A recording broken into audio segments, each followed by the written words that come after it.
So, welcome, dear friends, dear Waldorf 360 community. Um, it's great that you're here. There's three of us welcoming you today. Apart from myself, obviously, Michael Holdrege, who you've come here to listen to and work with, and also my friend and colleague Jody Lucas, who is a British Waldorf teacher currently living and working in Italy and soon to be working and living in Cambodia. Jody works with our institute on a regular basis and has worked as a Waldorf class teacher in the United Kingdom before. And I'm very happy to hand you over to her in a minute because she will be also with you next Wednesday. So welcome to all of you, and just hand over to Jody. Thank you, Sven. Hello, everyone, wherever you are in the world. Very happy to be here, and I'm very excited to hear Michael's second offering on biology in the upper school. So, Michael, I'm here to support you. I have your slides waiting, and I'll hand over to you. Thank you very much. Thank you.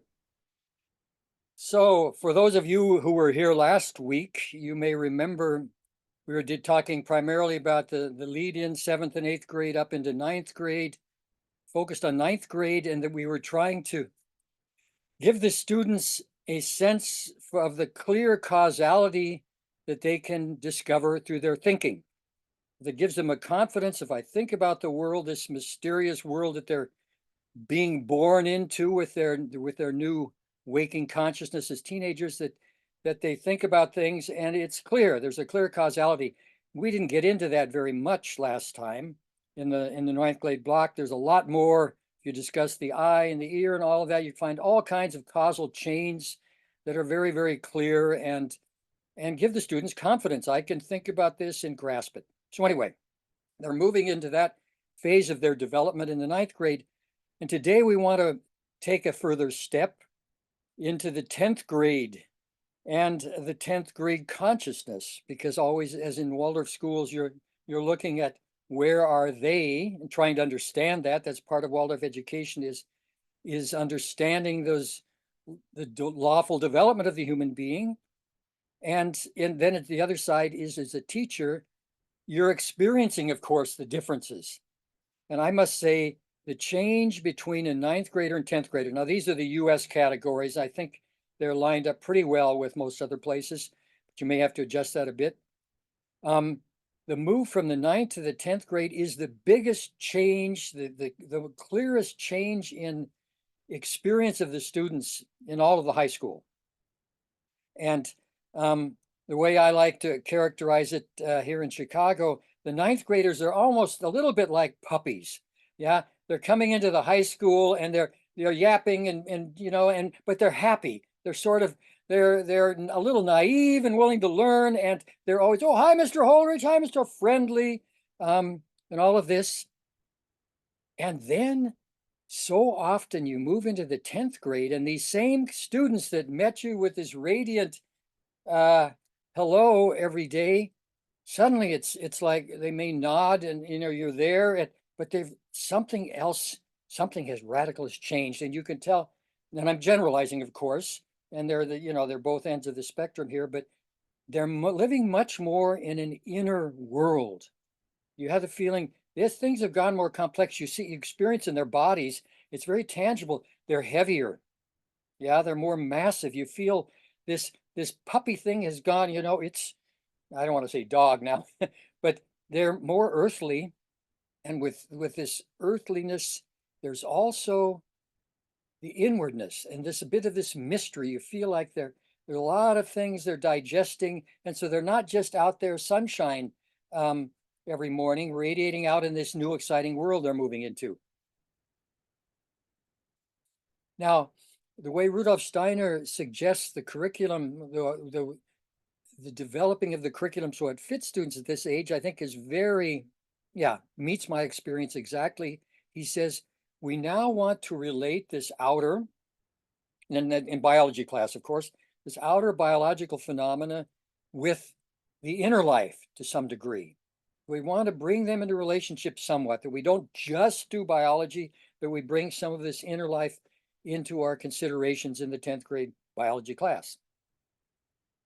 So that as a context. Now, the other aspect is that we're moving from this very straightforward causality, cause and effect, if then ninth grade thinking. We're trying to move them now into a more subtle form of thinking that actually grasping reality is more than just a simple, straightforward linearity, that there are many levels to things, and that we're trying to move them slowly into that. And it's characterized nicely by, you heard the name Viktor Frankl, if you were in one of the early sessions, who talked about this search for meaning, the human search for meaning, and how central that is. It was David Barham spoke about Frankl. Well, Frankl also was a very, very prominent psychologist in his day. He said one of the biggest issues in our time is nothing butness. Now, this may be an expression you're not familiar with. Nothing butness. And what he meant, I love that term. What he meant by that was, so often we meet phenomena in the world and we say it's nothing but this, or it's nothing but that. So a simple, straightforward explanation, oh, that's nothing but this.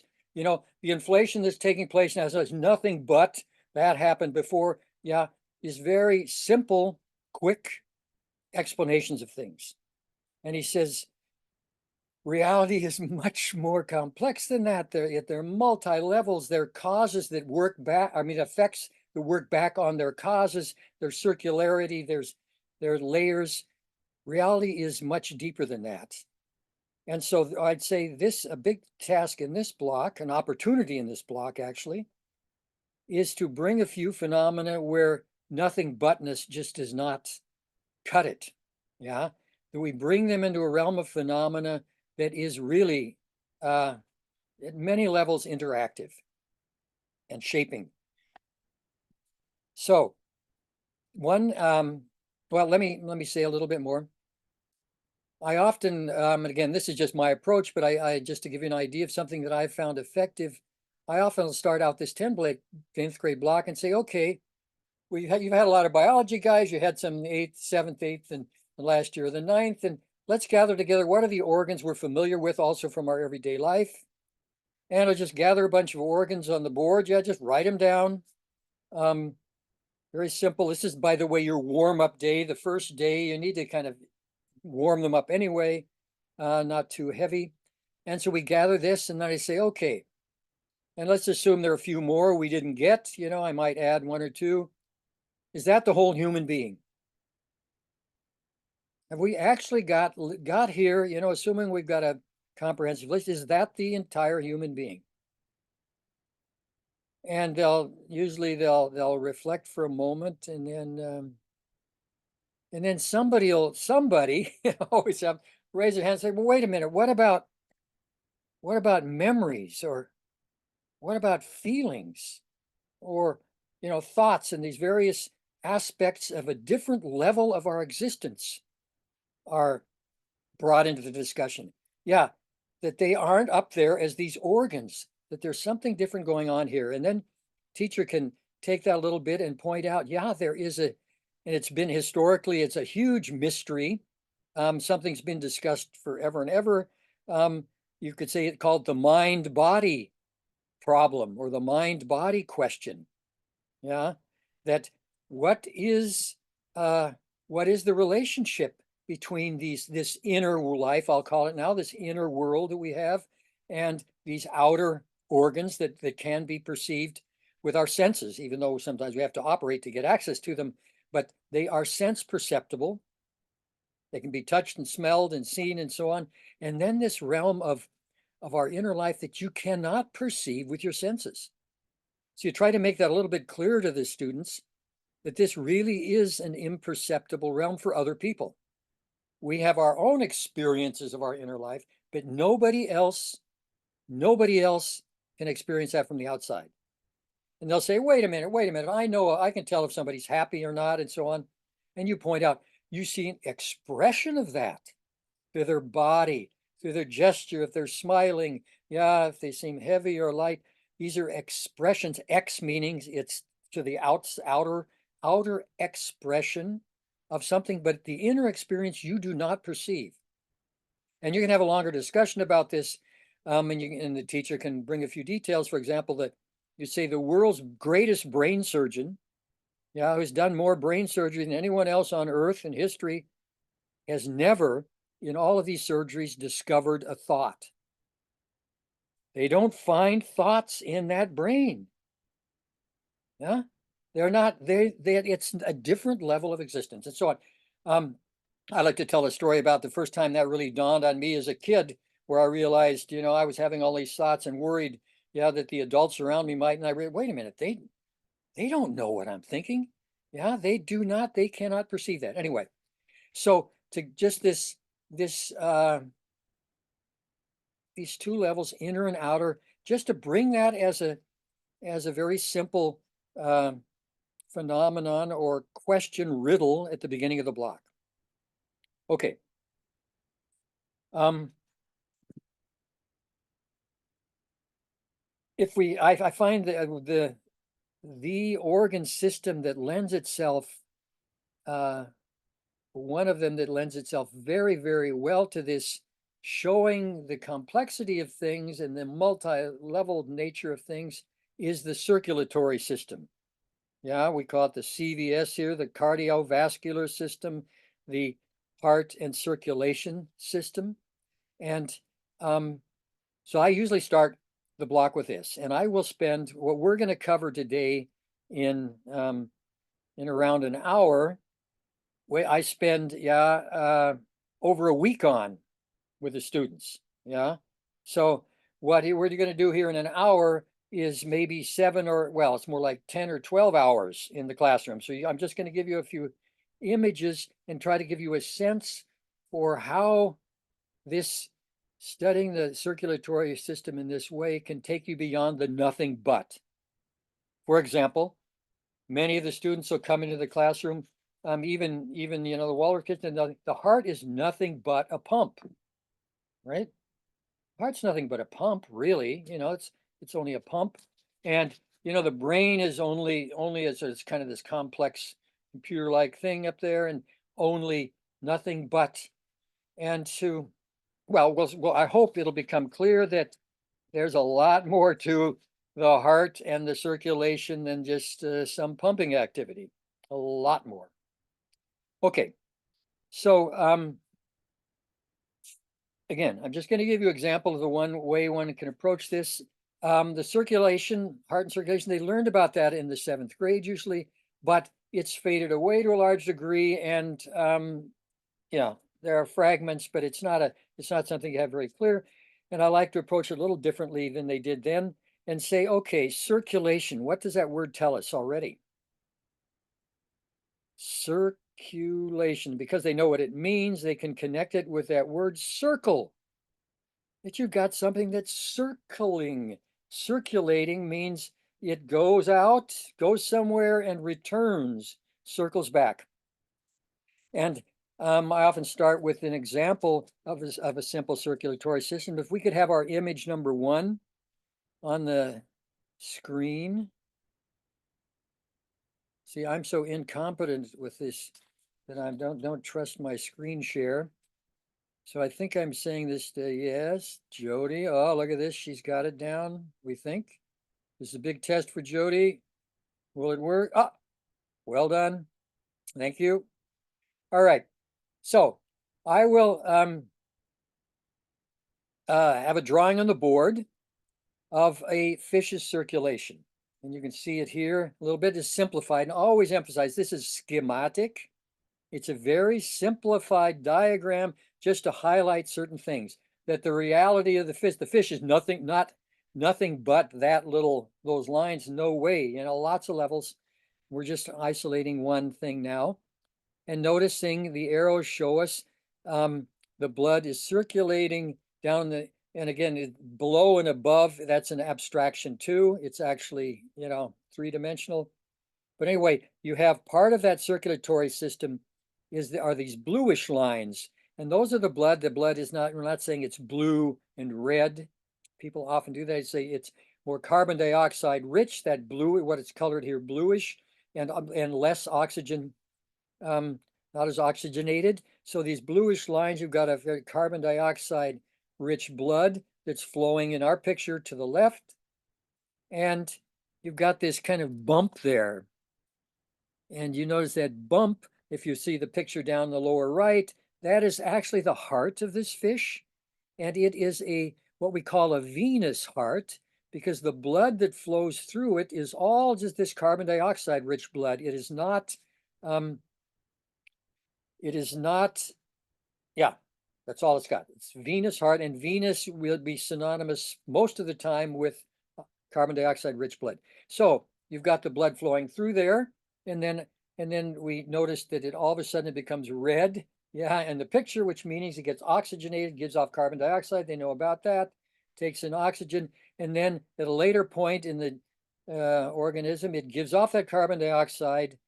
The oxygen is consumed and the carbon dioxide is formed, and you get this bluish color in our diagram. Okay, very simple. And that gives you a picture of circulating, circling. And I say, okay, you get that. And you can see the muscularness, by the way, of the heart there. These are four changer. It's actually only normally called a two-chambered heart, because the 1 and the 4 here are before and after a little bit. They're blood vessels. So what you basically have in the heart here is a kink in the blood vessel that gets a bit muscular and begins to pulse. Yeah. So you've got a blood vessel that has a bend in it, and it develops a certain muscularity and contracts and relaxes. And that's what a heart actually is here. Okay, now how is it with a human? So you talk about that a little bit, and they realize, wait a minute, we did learn about that. It's not this simple somehow. And how is it? And gradually you get, okay, the human being, and I do other drawings, which I'm not showing you here, to just more schematic to show, okay, in the human being, you have this circulation out in the body. Yeah, and you have this transition from the oxygen rich to the carbon dioxide richer blood. But you don't go then through the heart in this way with this carbon dioxide rich blood, and then to in this case, the gills, where it receives the oxygen. You got into the lungs, and this is its own, you could say, circulation system. It's called the pulmonary. Yeah, circulation goes out into the lungs and returns to the heart. So it comes to the heart, goes out to the lungs, returns to the heart, and then out into the body. So I do a couple simple diagrams to show that, and then I take them to a more complex drawing, which we could look at next, please. There it is. Now, one thing to drawings. What you see here would be an example. This would be a drawing on the chalkboard. And by the way, you can do, you have your own experiences with this, but I find that chalkboards are the classic, yeah, slate, the dark board and the light colored chalk, lighter chalk, works much better than a whiteboard. Works in the sense that the impressions that it leaves behind are stronger. But you can experiment with it. Maybe that's my oddity, but I found other colleagues experience the same thing, that to have a dark slate board and lighterness on it is a more powerful impression for the students, and you want powerful impressions. Okay, so I don't give them just some little printout of the circulation and say, okay, look at this. I have a big drawing on the board. Now that drawing is probably, well, it's half my body size, if not more, from top to bottom. Yeah, so it's a large drawing on the board. And just an aside to this, who creates this drawing? I can't get the art teacher to come in and do it for me. I have to do these drawings. And so it's great, by the way, over the years, you get better at this stuff. But a little tip that I got early on that has served me so well, it is more effective if the students see the drawing coming into being, that it's not just a finished product up on the board, that they experience something of the process. Now, you can't always do that with every drawing, but as a general rule, you try and bring it into being. Now, if you're not a great artist, you feel like, I'm going to mess up. If I have to draw this thing by memory, although you should practice it ahead of time, definitely. You internalize it, and it's a much stronger experience for you as well. And that's important, by the way, that the teacher's experiencing it and not just rattling it off as something they know and you know, bores them. So if you have a drawing that's a little bit too complex to get it just right out of your memory, then to outline it very faintly on the board in advance. And the tip I got in the early days was with blue chalk, where they can't see it very well. And of course, this becomes a game with the kids. They pick up on this very quickly that you're doing this and you're not hiding it. It's not a secret. But then it becomes the if they can figure out what's up there when it's just barely sketched up there, they can find this fun. You know, they can figure out what Holdrege is doing before Holdrege has made it visible completely. Anyway, these are these little interactions that make teaching fun in my experience. Anyway, so I've got lightly outlined, yeah, that upper curve. You see the purple one on the left with the number 6. I've got that roughly the dimensions of that, those and up and it's swinging down, and the dimensions roughly of the heart, and off to the right and left. Those are going to be the lungs, by the way, in case you don't know what you're looking at, and so on. So I get a vein, and then I fill it in. Yeah, fill it in where they're watching and where I'm describing what's going on. Describing and drawing, and that's again, take some practice, but it's not about perfection anyway. I'd say the key thing is they're experiencing, you know, something happening in time, meaning it's a verb, it's a process, it's not a finished, done noun, if you will. Yeah, to use my my limited attempt to be an English teacher here, noun and verb. Okay, so this drawing will arise in front of them, and I'll say, okay, we got the idea basically before with the fish and these diagrams I did. And now we're going to look at, again, a diagram. It's way, way simplified of how the human circulation works. And we say, so I'm going to say I start down here at number 4, see down there, I'll just say I'll start down there at the feet. And what I've got here are a bunch of, I'm just going to start at the purple side. I've got a bunch of little lines, and these are what we're going to call capillaries pretty soon, guys. Yeah, these capillaries, and they gather together and they form larger blood vessels. They come together then with other ones that are coming more from the digestive organs. That's with the number 3, symbolizing that area. And they move up towards the heart. And then they enter the heart, this number 7, and that's a chamber, the atrium, and right away you have to clarify for them, which you actually did already in the 9th grade. Remind them though, what is right and what is left in biology. For biologists, this is a serious matter, right and left. You just don't pick it the way you want it. Right and left are determined by that which you're looking at. So I stand up there in front of them and I say, okay, this for me is my right side. For you looking at me, it's my left side. Well, we're always going to determine right and left from my perspective. So from the perspective of that which you're looking at, it's always reversed, right? So the left side of the picture is the right side of the heart. So it moves into the right atrium. That's the prechamber. I'm not going to get into, you know, there's all this vocabulary and we're going to have to rush, but they learn some of these terms. I'll have write them on the board, yeah, and have a number connected with them and so on. So the right atrium, and then the blood in that prechamber, that chamber opens up, receives the blood, and then at a certain point it contracts and the blood moves down into a second chamber, the ventricle. Again, the right ventricle. We're all over here on the purple side, on the carbon dioxide rich blood side. And from there, yeah, it moves out. Then that ventricle contracts, and you notice there are valves in here. We'll learn the names of those. I'm going to skip right past that right now. These valves goes out the pulmonary valve, out, moves out straight up, and then branches out and goes to the lungs.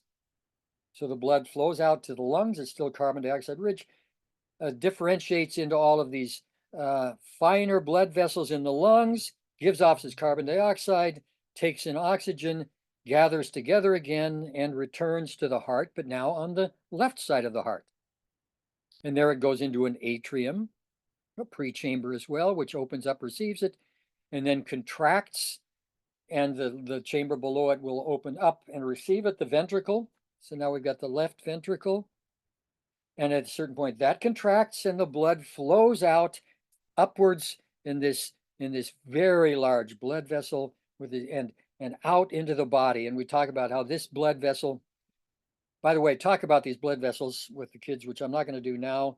This is the largest blood vessel in the body. It's the most powerful blood vessel, very muscular, this aorta. They'll all know that expression. Up into the aorta, and then as you see here, it branches out. We'll go, of course, into the head region, out into the arms and so on, and then down as well, down into the body, where it goes down and then branches out again in the capillaries, into the organs, permeating them, the muscles and the organs and so on, and then gives off its oxygen, takes in carbon dioxide, as well as, of course, the nutrients involved as well. Okay. So I'm rushing just to say we describe this, and I'm drawing it as I'm doing it, right? I'm letting it arise. That's why I need to have it sketched out ahead of time. And then I can take a little bit of time and make it look a little bit, aesthetically more pleasing. Now, one of the tasks at this point is to have the students really get this straight, that what's happening at any point in this drawing, they can point to it and they know which direction the blood's flowing. And if they know which way it's flowing, then they know where it's going. And it seems so straightforward, usually to us as adults, and most of us are familiar with it anyway. They don't have that easy a time, many of them. I'd say at least a third of the class, if not half, struggle a little bit getting really straight which direction, which way is it going. So part of their homework is going to be, and let me just say this, I sketch this on the board. Yeah, I create this drawing, and I say, okay, guys, I don't want you drawing. This is my experience, by the way. Now, if you have different experiences, that's one thing, but I have found if they try to draw it while I'm describing and drawing it, they don't listen well. So I say, I want all the pencils on your desks. I don't want anybody drawing this now. I want you listening and watching and paying attention. And I'm saying, I will give you time to sketch it later, because of course they have to, in Waldorf school, they have to do these drawings. And they don't have to do it, if I may say, as a penalty. This is the Waldorf, what Waldorf makes people do. There's a very powerful reason for this. And I think you've all experienced it yourself. Anytime you draw something, it imprints in a very different way. You remember it at a wholly different level than if you just looked at it. Even if you looked at it with pretty great concentration, to draw it, to recreate it through your own movements. And that takes us back to, anyway, what we talked about in the 9th grade. Remember the muscle spindles, yeah, that our eyes, when we're looking at it, are recreating these forms all the time. But now we're recreating it in the movement of our arms. We take it in, you could say, with our whole organism. Yeah, the whole muscular system, we're rebuilding it, and they, of course, remember it in a very different way. I've often had students tell me, quite a few times, students tell me when they get to college and they take a biology class, as soon as it starts, suddenly they remember these huge drawing of the human eye. That's the first big drawing they ever do in high school biology when I'm their teacher. And they have this experience. They say, oh my gosh, and I suddenly remembered our drawing of this and that. This is what, 5 years later, or if not more, but this drawing, anyway, so this would be another one. So I tell them, okay, you don't draw right now. I'm going to describe it. And I'll give you time. So I may stop then when I've gone through the description, and I say, okay, I'll let you sketch it now. And so I tell them, you'd make a sketch of it, get it right spatially, and you're going to finish it at home. Because this is part of, course, what the homework is that they really complete a drawing. And if they're Waldorf students, particularly if they've gone through the grade school, they have a sense for the aesthetic. They want it to look pleasing, yeah, not just, okay, it's functional, it just shows that it speaks, yeah. And so you'll often get very beautiful drawings coming out of this. And that means, of course, they're engaged with their feeling life. And it's known neurologists have known for quite a while now, that anytime the feeling is engaged, then the memory of something is stronger. So if you get them to have pleasure in the drawing and in the experience of your drawings, that's why they shouldn't be, you should put some energy into them, that will touch their feeling life and they will remember it better. So anyway, that is an aside. But I say, okay, don't draw now. I'll give you time. And then I give them time to do that. And it maybe I give them, by the way, and these are all pedagogical questions. Oftentimes it'll be the last 20 minutes of the lesson. I don't let them draw it right now. I wait, and we have a period at the end of the class where they do a lot of this drawing and getting things straight, and they can come up and ask you questions and so on. Can't go into all those methodological questions right now. But anyway, I'll just say for the moment, I tell them, I'll give you time, and I'll give it time at the end of the lesson. At which time, by the way, I'm beautifying this too while they're drawing. Okay. Now, as I said, one of the tasks is to get straight where it's all going. So I tell them at home, they put in the arrows. And then the next day, when they come back, I say, okay, we're going to do a little exercise. I'm going to tell you where the blood is, and I want you to write down the sequence of the blood in our simplified diagram until it returns to where it was. So I say, okay, the blood I'm going to say is down here at, as you see, number 4, to the right of number 4, it's just entering the foot. So it's that thick line and it's just beginning to branch out. And you tell me there, in general terms, where it goes.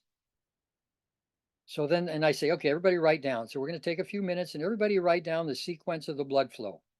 So this is a form of review and also the little bit of the terminology they learned.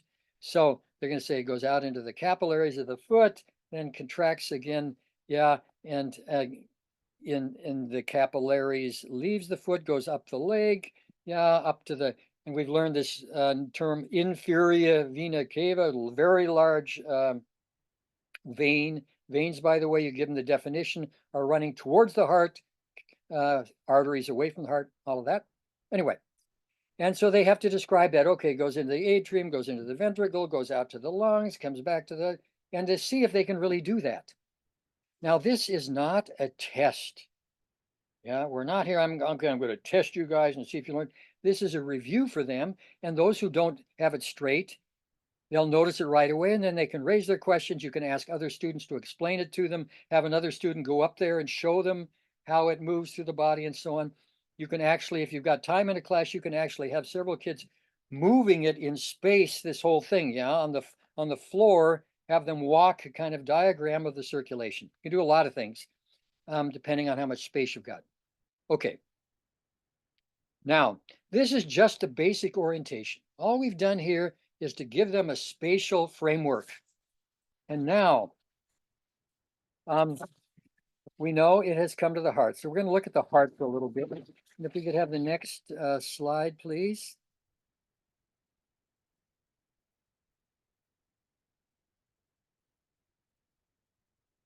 Let's see, it's what is it, number 4, yeah.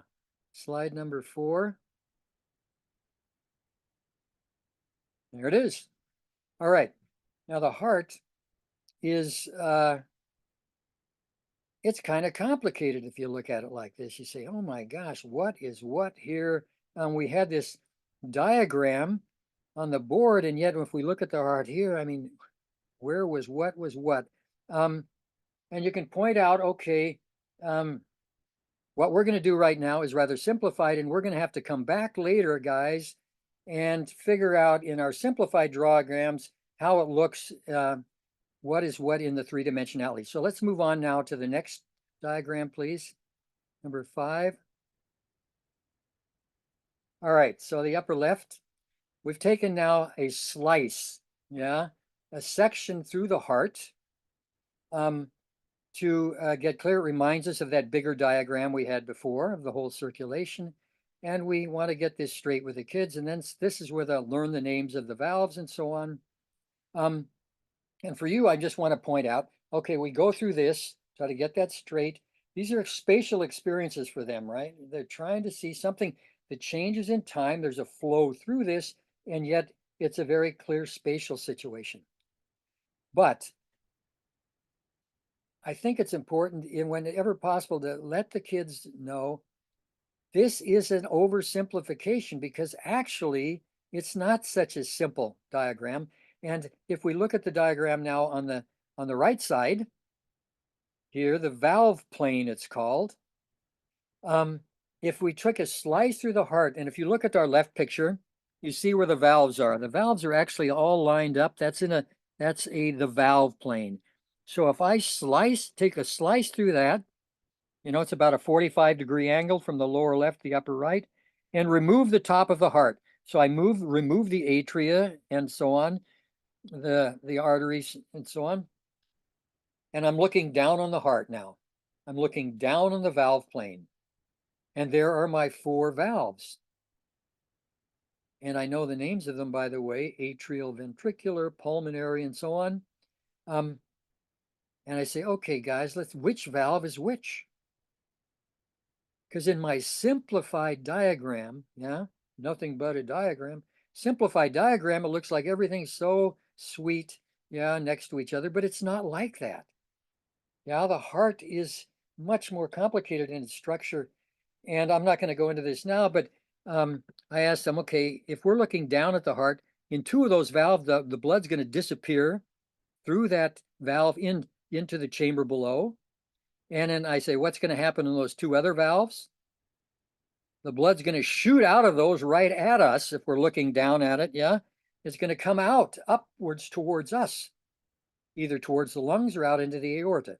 So I let them figure out which one is which and so on. And we discover that 1 and 2 are actually the right heart. They're in the right heart. And 3 and 4 are in the left heart. And we see the relationship spatially of the right and the left heart is not just side by side. And I say, let's do with your hands and show this gesture. And let's see if I can do it and see myself on the screen.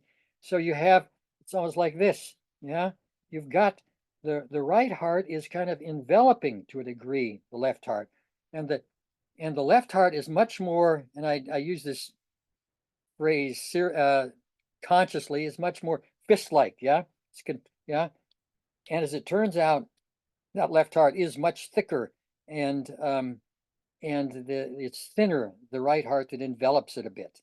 Now, if we went into as much detail as you go with the kids, you could see that that tells you something about these 2 sides of the heart, actually. But we're going to rush on. Okay, let's go to number 5, please.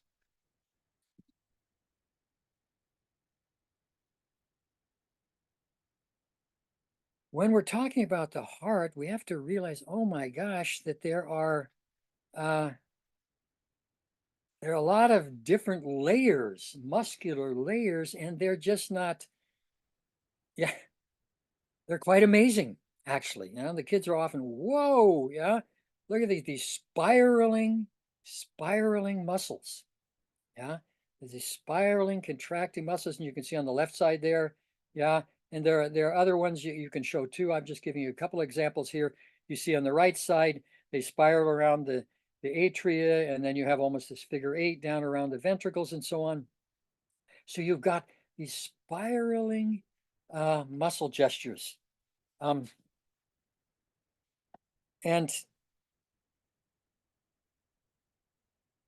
what's that about?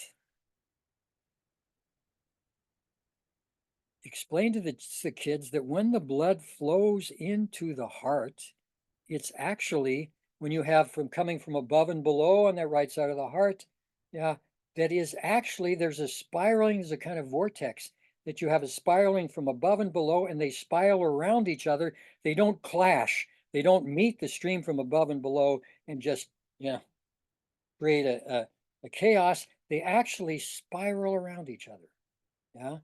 And that the blood when it's moving into the heart is spiraling, and you can actually have them do an exercise where they look down. You see, I'm looking down at my heart, my right and left side, and you find that my right finger is spiraling clockwise, my left finger is counterclockwise, that the blood is spiraling into the heart in this way. Okay, so it's not just any old flow. There's a dynamic to it. And interestingly enough, the muscles, the structure of the heart mirrors that. And it's an interesting among biologists, you know, what's cause and what's effect here, yeah? Is the muscle causing the spirals, or the spirals forming the muscle? And most of the experts in this area are saying it's both, yeah? They are shaping each other. Yeah, they're both working upon each other. And if you look, influencing each other as the whole heart comes into being. And if we look at the next drawing,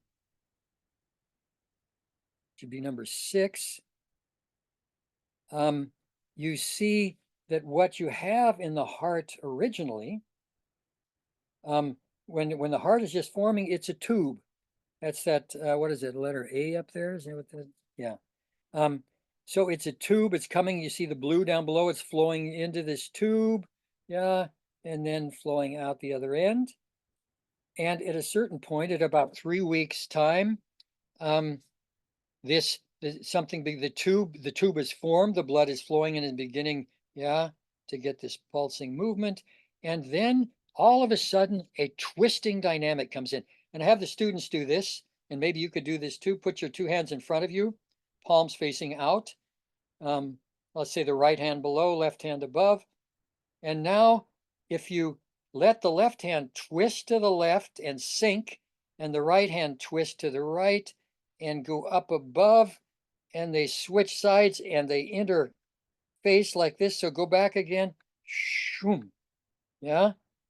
If you do this and twist and they're interacting here, you have the movement that you see in this drawing, where you see the 2 arrows in B, yeah, and then it goes up and up around. And what ends up happening is what was blue down below becomes blue up above. And this is the forming in this drawing. The red part, the dark red, is going to be the ventricles. And the blue is going to be the atria, the 4 chambers. So what happens originally, the heart's like this, and then this twisting, this spiraling gesture that lives through this whole system takes hold of the heart, and it twists like this in shapes and reverses. And now you've got the blue on top and the red below. These are the atria up here and the ventricles down below. So this kind of movement is part of the dynamic of this entire system.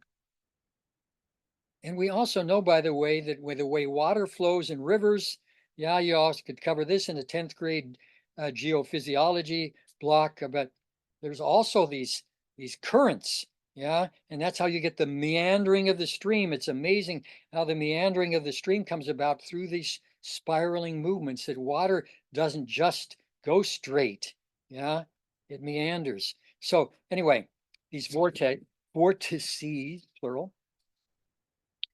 Okay. Now, if we have the blood coming into the heart and leaving the heart in this way,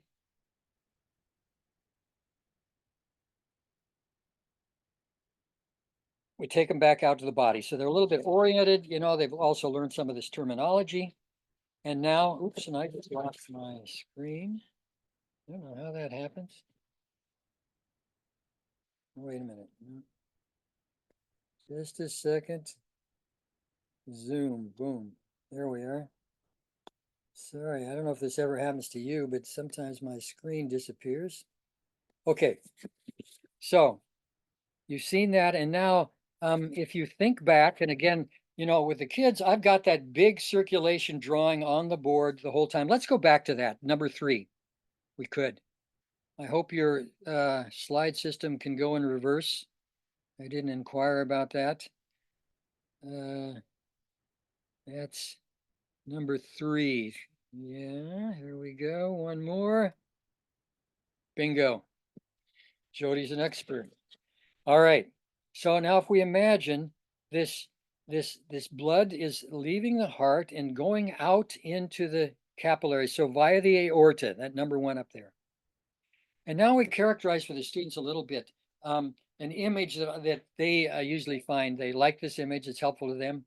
That if you imagine that blood leaving the heart has a very powerful flow to it.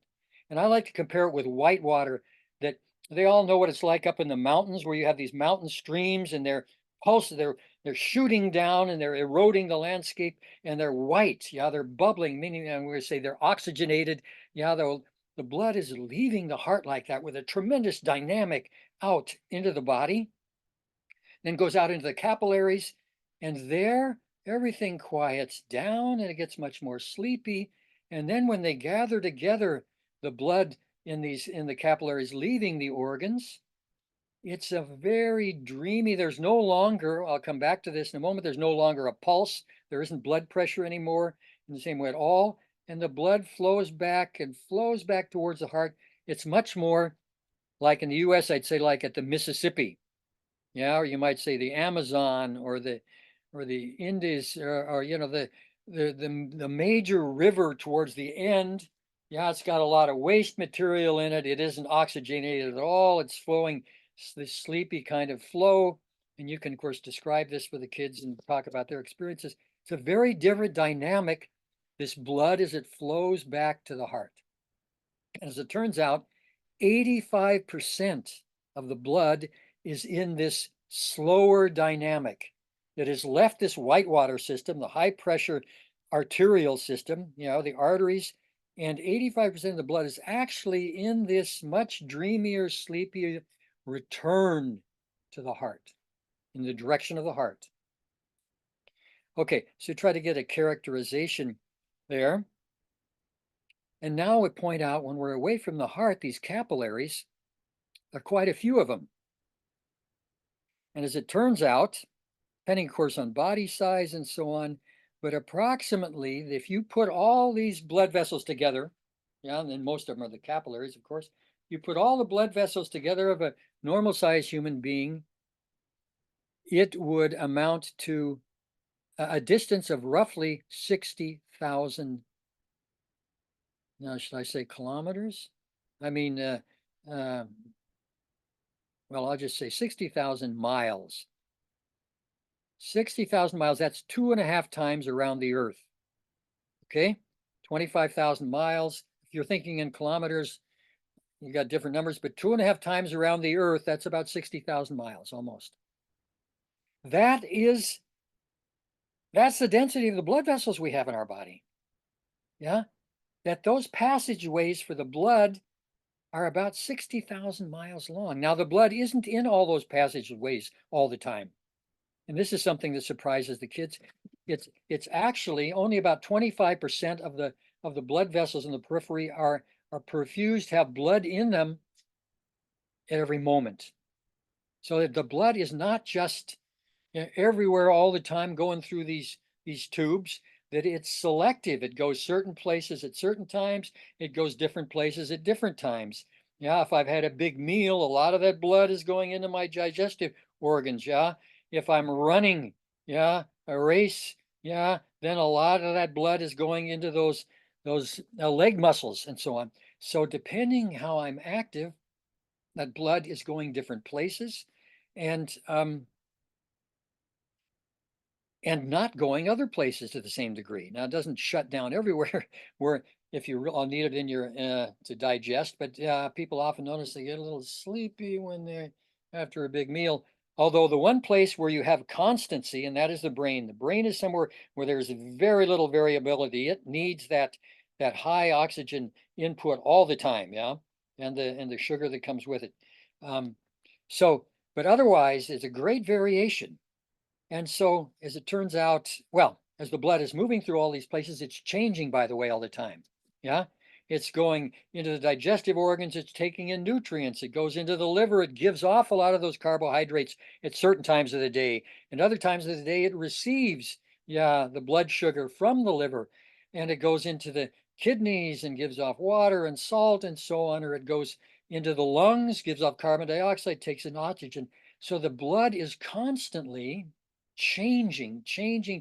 It's mediating, integrating all of these various organs, yeah, through its passage way through. And as it turns out, the blood travels in one day approximately 12,000 miles.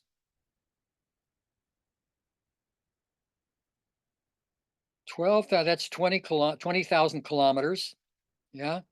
about 20,000 kilometers a day. That is the blood movement, yeah, through your organism. Now, that raises a lot of questions. And of course, you always want to give the kids spatial images. So I say in the US, in the United States, that means if you start in New York City in the Atlantic Ocean, the blood would flow across to San Francisco on the Pacific Ocean, flow back again to New York City on the Atlantic, flow back again to San Francisco, and then come another 300 and some miles, let's say out to the middle of Nevada.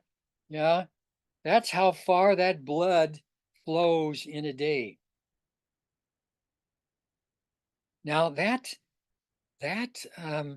raises some questions. If you imagine that the normal idea, the nothing butness is, well, that heart is pumping the blood around the body, the heart's doing the whole thing. And now you say you got a fist-size organ, yeah, and it is pushing blood through vessels where sometimes the red blood cells have to bend cells. Talk about those later. Bend to get through them. Yeah, 12,000 miles a day back and forth across the continent I live in. Yeah, 3 times plus. This little fist-size organ. And then you have an additional phenomenon that makes it even a little bit more iffy.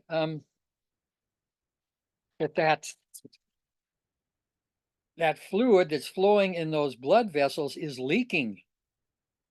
It's not staying in those blood vessels. It's not like we've got a bunch of pipes that are just, it leaves those blood vessels, yeah, and returns again. As a matter of fact, we call this microcirculation and flow back. Yeah, the blood is leaving the fluid blood, I have to say, yeah, and that's important for the kids.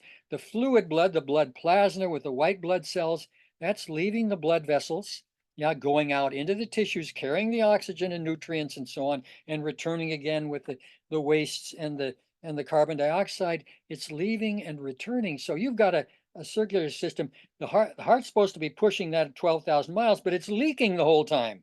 It's leaving and coming back again. Ugh, that image somehow gets a little iffy. Yeah, when you realize this kind of thing is happening all the time.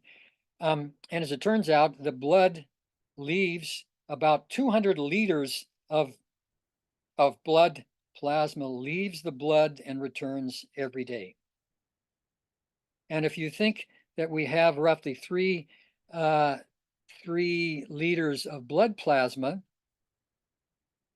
that means that the blood, the fluid side of the blood leaves and returns about 70 times every day. The blood vessels. This isn't just a system of nice tubes that are getting pushed around. It is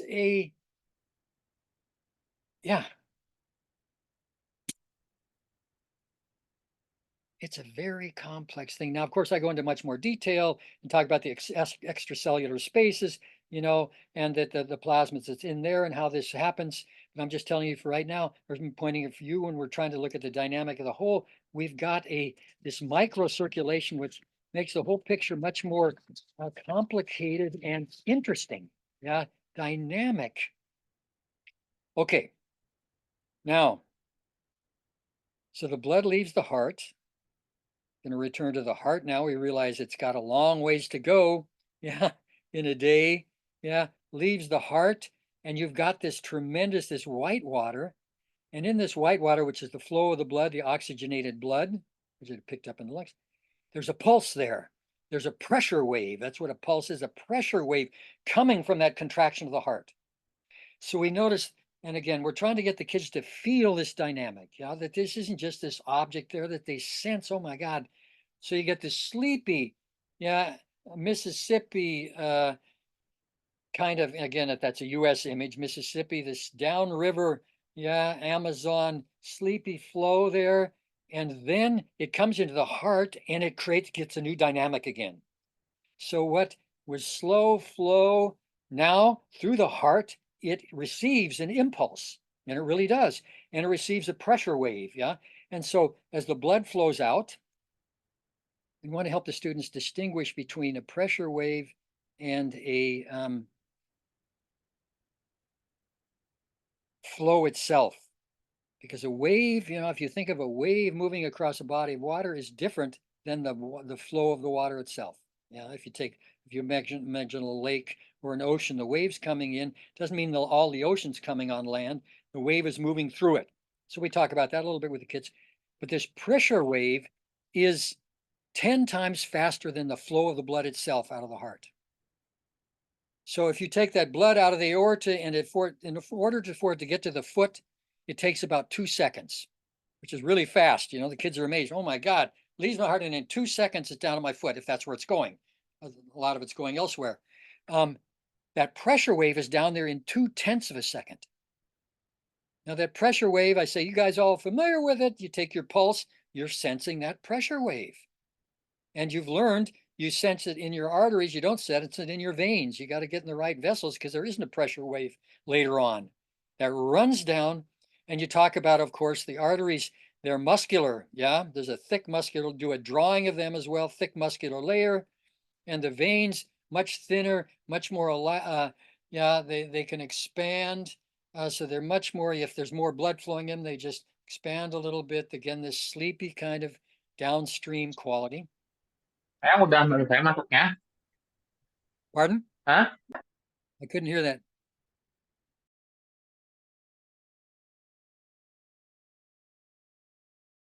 You.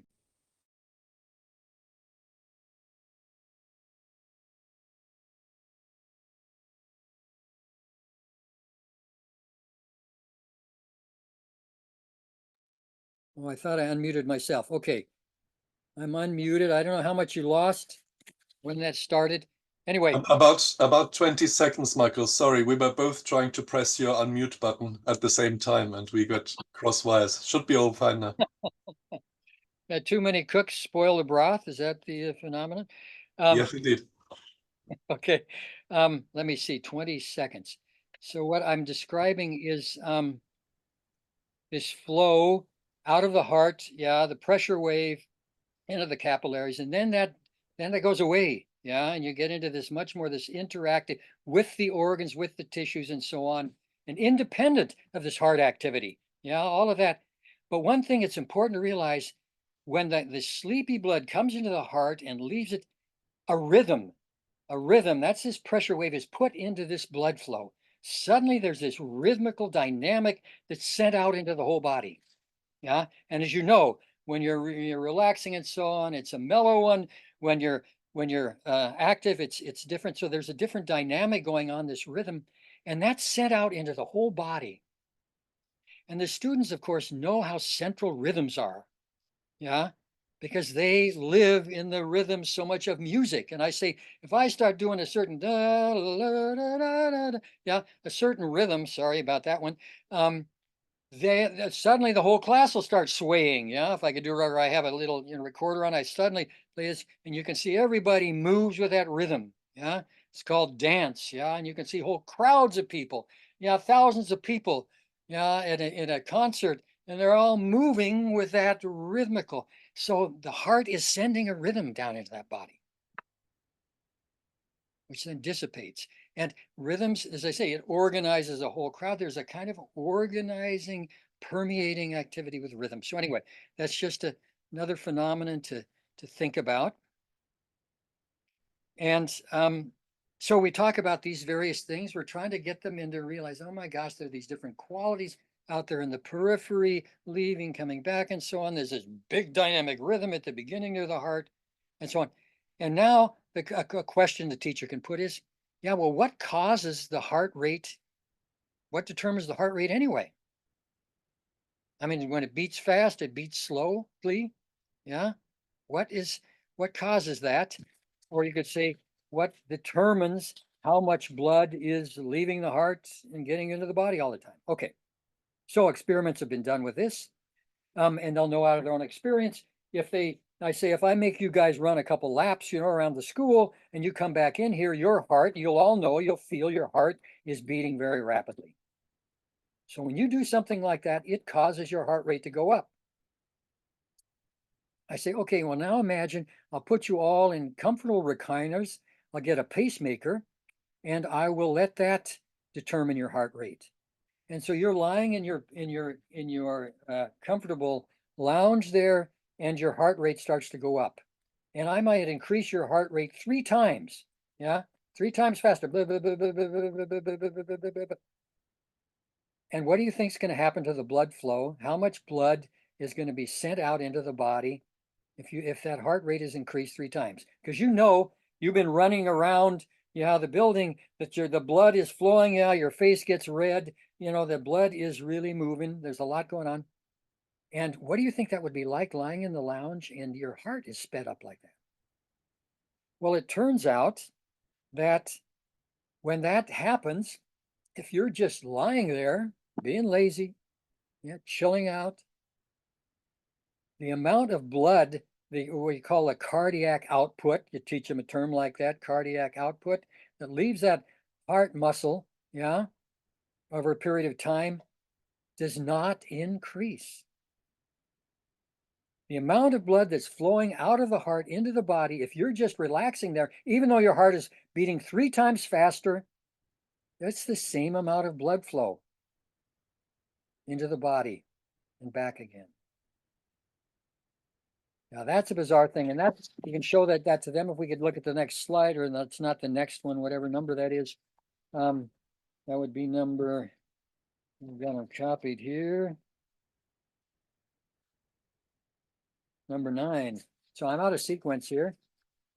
Could we go to number 9? This one. So it's good for them to, practice their math here. They've got a graph, CO, cardiac output, and heart rate without exertion in the lounge chair. And you got a pacemaker that's doing this for you. And you notice that the cardiac output, it's a straight line. In other words, it does not increase.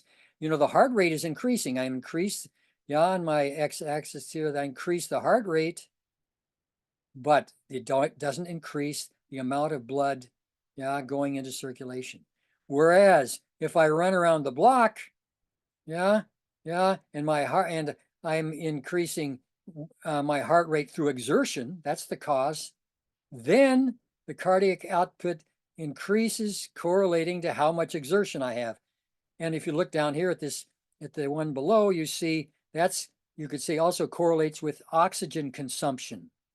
In other words, the amount of blood that's flowing out of my heart into the body over a period of time is determined by the amount of oxygen needed in the periphery, out there in the capillaries in the organs. If those organs need oxygen, then the heart begins to beat more rapidly. It does that, but also with that more rapid beating, more blood is sent out into the body. So that the actual cardiac output is determined by the needs of the organs in the periphery, out there where all those capillaries are. That's what determines how much blood is circulating via the heart. It's not the heart by itself. The heart is reacting. The heart is reacting to the needs of the body, not determining how much the body's going to get. It's reacting to that. And how does it do that? Because it has sensory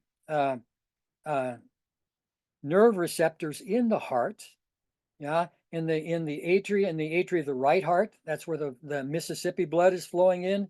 Senses, it's called a baroreceptor or atrial stretch receptor. It senses how much blood flow, and if there's a lot of blood flow, the heart immediately reacts. So the heart is responding to what it senses coming from the body.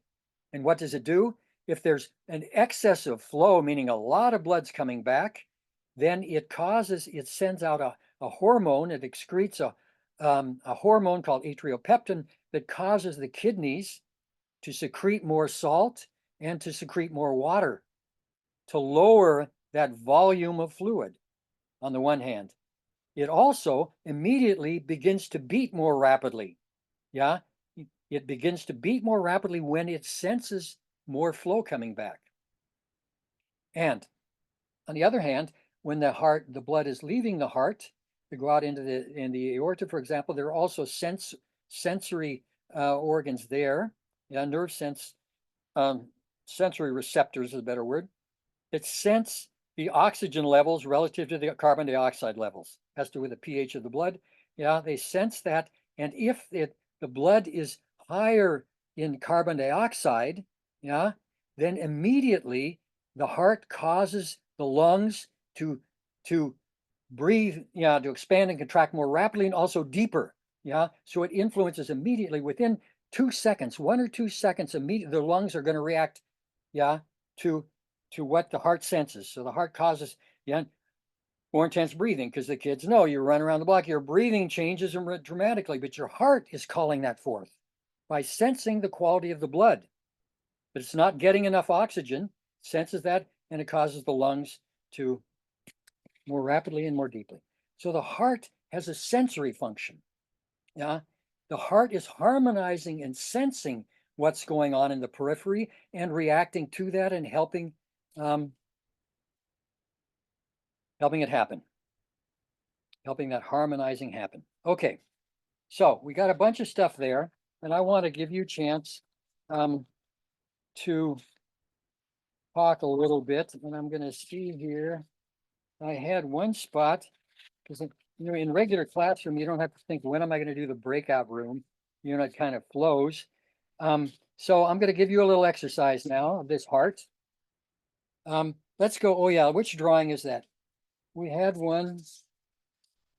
I made my number 7. This activity now of the heart. If we could have slide 7 up there. Yeah, we have what we call the systolic and the diastolic. Yeah, you're familiar with that. The systolic is the contraction. Yeah, in this drawing A, the heart is contracting. You see the ventricles contracting. And then in B, the ventricles are relaxing. Okay, that's the diastolic. Yeah, A and B. It says it up there, doesn't it? Okay, A and B. And now, but for the kids, we want to give them that gesture a bit more realistically. So we say, we can go back to that drawing, this heart gesture of the systolic and diastolic. Can you see that? Number 7.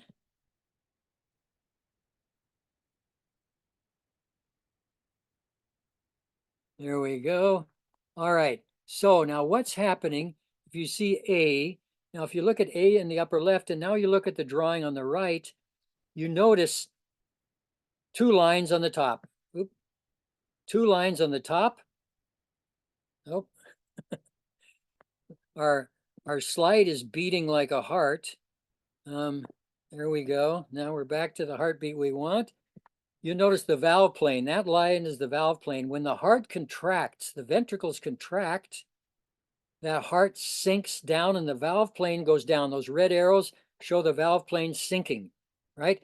So you imagine look at A, when that contraction, it's twisting. See the little arrow at the bottom? That's the red line. It's twisting, we'll say, to the left and pulling downward. Yeah, it's pulling down. It's going like, let's see if my hand, it's going down right here, like this. Yeah. Every time the heart contracts, it sinks down and twists. And of course, the kids immediately, because they worked on a farm, they say it's like milking a cow, right? But so it goes like this. And then after it's contracted, it rotates back up and opens up. The valve plane opens up. So the gesture you have is contracting, twisting, and then opening up like this. So when the heart, and we're looking now just at the ventricles, when the ventricles relax diastolic phase, they open up to receive the blood. It's an ah gesture, if you're familiar with eurythmy. Yeah? It's an ah, yeah, goes up and then contracts down. So I would like you now to all stand up, and we're going to do this gesture, and we have to do this with the kids, not only with their fists. I asked them to do that. So imagine you're going into the systolic contraction, you twist, spiral down, and contract. and the blood is being pushed out of the heart, out of that ventricle, it's squeezing it out. And now it opens up again and receives, receives the blood. Yeah, it does this. So everybody do this, beat like this. Now, this is what your heart is doing. Yeah, and if you could manage to do this every second, you'd say, and that's a slow heart rate, every second your heart is doing this. Yeah, and that means, and you can have your math, I call them mathletes, your mathematically inclined students, figure out how many heartbeats you'd have in a lifetime if this happens every second, which again is a slow heart rate, right? A pulse of 60. I'm already out of breath just doing that. And this is happening a couple of billion times if you live to be 70, if it was every second. They do the billion.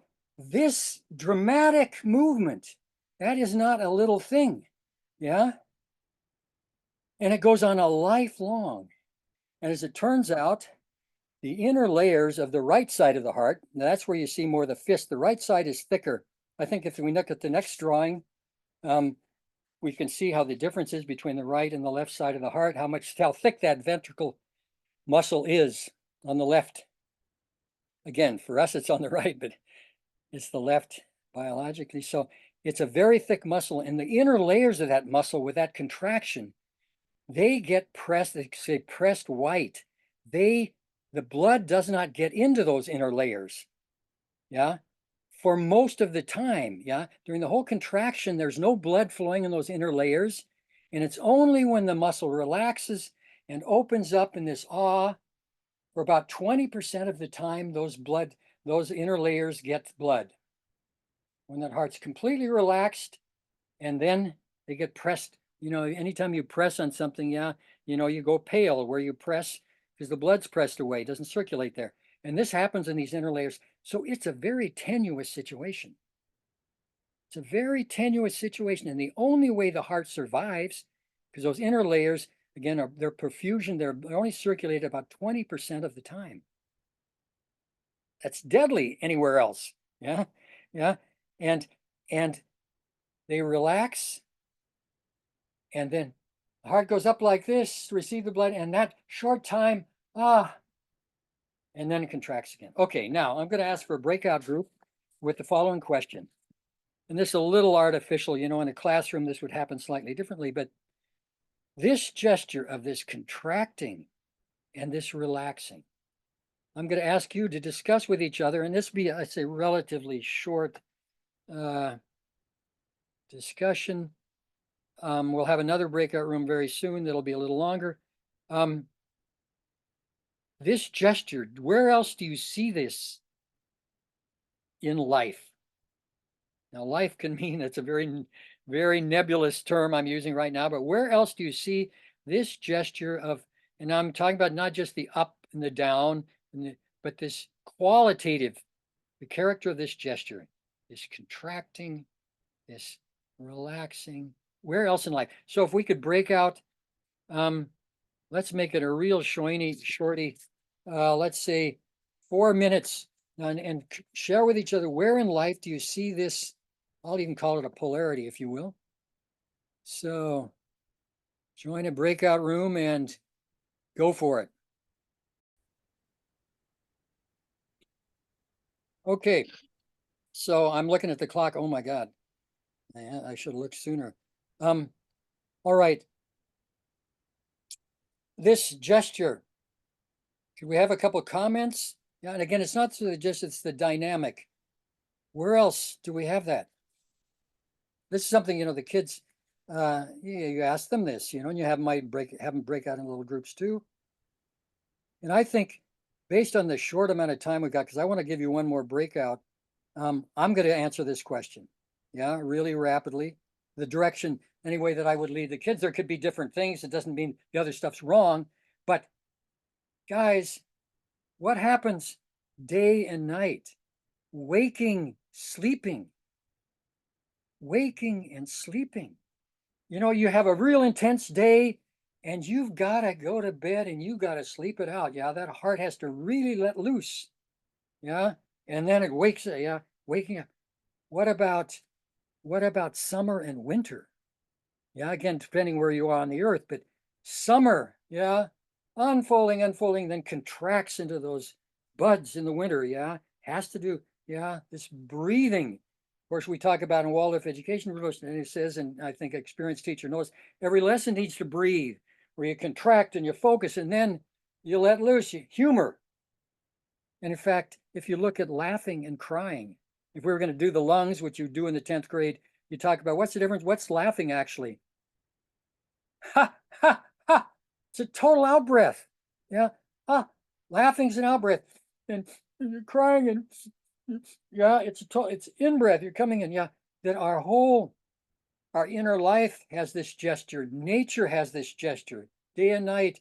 Yeah. In many parts of the world, you'd even say reincarnation, incarnating, releasing. Yeah. I mean, this gesture of expansion and contraction is everywhere in our inner life, in nature. And you see the heart.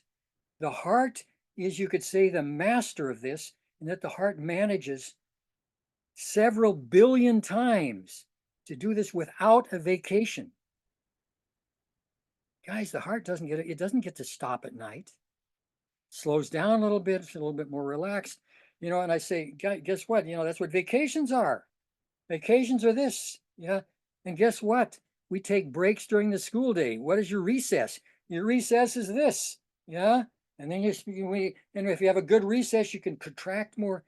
That this rhythmical dynamic permeates everything, and the heart exemplifies that. And the lungs, which we'll handle, you know, in the 10th grade a little bit later, we see it in a different way. This and how those two interact with each other. Okay, now there's a whole side to this. I said at the beginning with the inner and outer, and that oh my God, I look at my clock. We're supposed to stop at 8:30. Is that right? Or I mean at 1/2 past? I'm not good at Zooming, guys. All right. Imagine, now I ask the kids, okay, do we see this in relationship to this in the inner life that we were talking about that nobody else can see? Yeah. You can't see, but zum Beispiel right now, zum Beispiel, that's German, right now, what color I'm looking at. I'm looking at a very specific color, and I do this with the kids, and then they'll all turn around and look at the back of the classroom to see what I'm looking at, because they can't see my inner experience. Okay, now our inner experience, is it related to the heart in any way? So we go into discussion a little bit. What happens when you got to go on stage for the first time and play a role in front of the whole school? Yeah. Anybody ever notice their heart? Yeah, the kids say, oh my God, my heart is beating so fast that I can't. Yeah.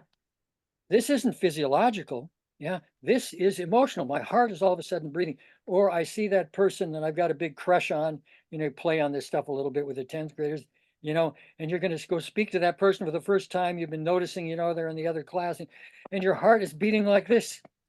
Yeah. Or you get a shock. All of a sudden a car pulls up, you know, and screeches to a stop in front of you. And it's like your heart stops. Yeah. So you notice these kind of reactions. And then there are the more subtle things. And if we could look at the next image. Yeah. And that is these graphs. Yeah. No, the next number 10. Yeah. And they've done, if you look at the heart rate with people under stress, it has this uneven, jagged kind of, and you look at somebody who's focused or relaxed, and it's much smoother. Or you look at the frustration, you know, you notice the way people, it affects the breathing too. If we do the lungs, we look at that too, affects your breathing. There is this kind of jaggedness where somebody's appreciative. Oh man, that is so wonderful. That is so wonderful. Yeah, and you see the heart rate gets harmonious and balanced and so on. That our inner life, our emotional life, it influences our heart rate. And it, you know, also influences our blood flow. If you get embarrassed, I always tell the students, of course, about my first date where I tried to put my arm around my new girlfriend and I hit her in the head with my elbow, you know, and I said my whole face went red. What happened? Yeah, blushing. Yeah, the capillaries, the blood flows out there with a certain emotional experience, or you get scared of something and you go pale. Yeah, The blood flows away, and that our inner life is in relationship to this. And now, and this was going to be the breakout room, and we're not going to do it. I'm sorry. I'm really bad at this. Not a Zoomer. I asked the kids, okay, let's look at, let's write down some feelings on the board. And I write them, they say them, and I write them down. So let's just say happy and sad. And I notice every feeling I put happy, and there's an opposite feeling, sad. I put love, and I'll just say hate, or I'll put joy, and I'll put sorrow. They're always, and then I say, what's the gesture of these two? Happy, sad, I withdraw. Happy, yeah. Love, hate, yeah. Joy, hey, sorrow, heavy, yeah. That this expanding and contracting that we saw in the heart, our whole feeling life is like that. Every feeling has this kind of opposite, and we move back and forth, yeah, like the gesture of the heart, and we notice that our heart rate is even influenced by these things. And then I asked, what about language? And this is going to have to close this up. This is what we'd be doing in the breakout room. I'd be asking you guys to discover all this, yeah. How does the word heart appear in languages, in phrases? And by the way, when I used to teach in German, same thing, you know, what's going to happen now? I'll have a breakout group, the kids, and they'll gather, and we'll get 30 expressions on the board in a short time. Heartbroken, heartless, cold-hearted, warm-hearted. Yeah, and on and on and on, these expressions that use the term heart. And you look at them when you gather them up, and I would recommend you do that on your own now. Just write some of these phrases in English. Yeah, ever know anybody who's really hard-hearted or has no heart at all? Yeah, or is all heart, or yeah, wears their heart on their sleeve. It's all has to do, you know, all these expressions relate to this inner, yeah, heartfelt. It's, you know, our emotional life, our feeling life. We can see in the wisdom of languages and languages around the world, and we got a whole bunch of languages here, and I'm assuming you're going to find it in every one of them. This term heart is used in that context. So I would have asked you to find all that in the breakout room and share it with each other, your different languages, but the clock ticks. See, what the clock has is a beat, which is different than a rhythm. A beat is just, if our heart just did, yeah, we'd be so stiff and rigid. Yeah, we'd be automatics. But the rhythm, it speeds up, it slows down, expands, it contracts. It's a dynamic, yeah, in a whole series of life processes. So, rounding off, we're trying to bring the kids in the heart in circulation, and I didn't get to everything here, to show that there are many, many levels. There's not a nothing but. Heart's not nothing but a pump. The heart is in all kinds of things interwoven, integrated with this capillary system, yeah, and it's woven in dynamic, and it's even connected to our inner life, yeah, that inner life which is so important to them in this age, yeah, where they're feeling this pain, yeah, and maybe the first time they've really had a broken heart. I'll bet everybody who's on this Zoom could think back to when the first time they got their heart broken, yeah, and what's the gesture? Oh my God, I feel for you. I feel for you, yeah. What do we do? Yeah. We don't say, oh, he had a broken brain. He got his brain broken when she walked off and left him. Yeah. Or whatever. Yeah. You don't say that. There's a reason we don't say that. Yeah? Now, I didn't get to the brain, which I was going to do today too. And I'll just point out, you try and show the teenagers that it's a very dynamic thing. You are shaping your brain by what you do, particularly in the teenage years. There's a second wave of synaptic sprouting, and what you do has a huge influence, and the arts integrate the hemispheres and so on. And if you're one side, if you're a couch potato, yeah, you're not going to develop that brain, and on and on and on. So that's a very important thing in the 10th grade too, just to throw that out. And you do all kinds of things, digestion, and it's a wonderful block. But the point is, it's a weaving, interwoven. It's not straightforward linear causality anymore. All right, guys, my apologies. I think if there were a Zoom test, I would flunk it. Yeah. Well, it's a wonderful example of lifelong learning, Michael. That's fine. Next week we'll have an alarm clock at 45 minutes for a breakout room. It's not a problem. Don't worry about it. I so enjoyed the depth of your knowledge. It was great. I'm sure all the participants did as well. Well, yeah, that's the hard thing about Zoom. You can't tell, how people are, that's part, but anyway. Thank Yeah, you. thank you for Beautiful. tolerating my whatever, my lack thereof. Yeah, but it's nothing but, there are many sides to it. We're very much looking forward to continuing next week. So we'll be coming to you, we'll be hosting you from somewhere else, not from the UK, and we'll be hoping that what happened today, which was that the continental Wi-Fi system wasn't quite up to it, won't be true next week.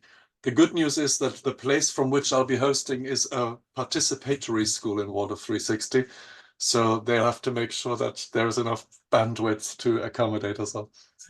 So in 2 weeks' time, we'll have Mandy Futter from South Africa. She'll be giving you a little bit of a heads up next week about what's coming up in geography. Thank you very much, all of you, for being here for biology, and we'll hope to see you next week. And last thing, look at the Facebook page. One of our contributors, Jamie York, has just built himself a maths house. A life-size maths house. I've seen Yeah, I that. saw You it. gotta go look at it. It's crazy. There's a link. Yeah. There's a link on the Facebook page. Have a look. It's wonderful.